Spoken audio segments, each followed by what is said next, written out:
This is Plant-Based Briefing. Toxic Superfoods is Toxic Misinformation, Part 2 by Leigh, Ettinger, MD at nutritionstudies.org. And I'm your host, Marian Erickson. This is the Plant-Based Podcast where I curate and narrate a variety of articles with permission in about 10 minutes or less every weekday about various topics related to plant-based and vegan living. And this article today is longer than 10 minutes, so it's a two-parter. I read part 1 yesterday, so go back and listen to that first, and then jump back here for part 2. So now let's get to today's plant-based briefing. Toxic Superfoods is Toxic Misinformation, Part 2 by Leigh, Ettinger, MD at nutritionstudies.org. Against the grain, decades of research ignored. Ms. Norton seems to have a highly calcified bone to pick with the plant-eating humans of the world. She frequently goes on a tangent about the dangers of vegetarianism and veganism.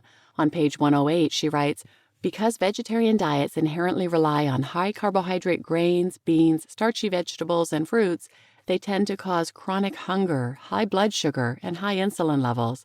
These are the elements leading to low muscle mass, a high percentage of body fat, and metabolic syndrome." Decades of studies cited here, many of which are likely well known to this audience, show the opposite healthful effects of unprocessed carbohydrates. These references represent only the smallest tip of the iceberg.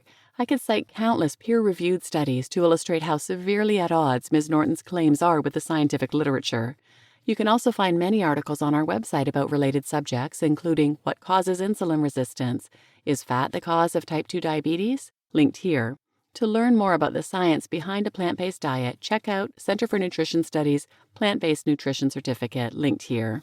On page 51, she claims that plants have low nutrient content, which she claims leads to malnourishment, an increased volume of food eaten, and ultimately obesity. Compounding the problem with these deficit plant foods are insidious oxalates and other phytochemicals lurking to greedily soak up sparse minerals and vitamins. Again, it is difficult to square these claims with the huge body of scientific evidence showing that eating more plants reduces the risk of obesity and other diseases and leads to greater longevity. Oxalate at stake. Symptoms may worsen. On pages 161 and 162, she warns that existing symptoms can worsen and new symptoms can develop after people adopt a low oxalate diet, as long-buried oxalate emerges in an oxalate clearing process akin to flushing out a toxic waste dump. One woman wrote to the author that after switching to a low oxalate diet, she was feeling awful, but also super clean and more energy overall. These oxalate cleaning symptoms presented in Chapter 11 may continue off and on for 7 to 10 years or more. In other words, the measures suggested in this book may cure some vague symptoms or else make them chronically worse.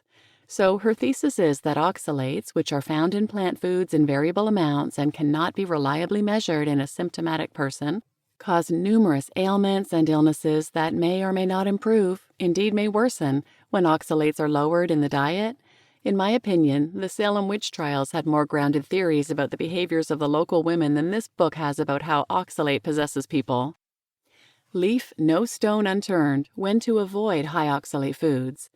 There is general agreement about the potential dangers of high oxalate plant foods for people especially predisposed to kidney stones. The American Urologic Association, the National Kidney Foundation, and the European Association of Urology all recommend limiting the intake of oxalate-rich foods.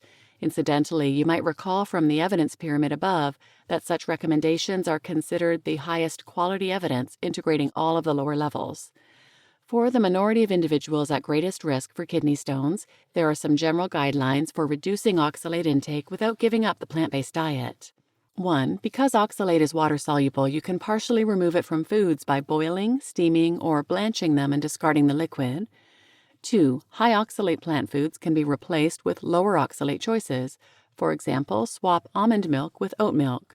3. You can pair oxalate-containing foods with calcium-containing foods or drinks to bind the oxalate in the intestines instead of later in the bloodstream.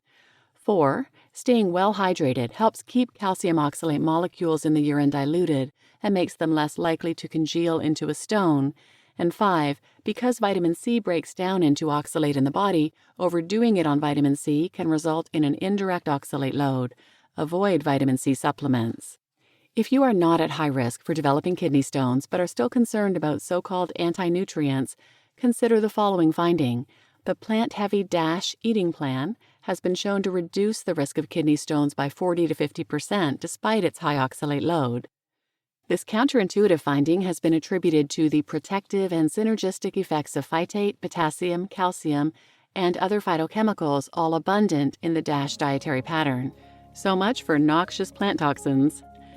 The premise presented in Toxic Superfoods is interesting and may be worth considering, but ultimately the book makes far too many claims that have not been and cannot be proven.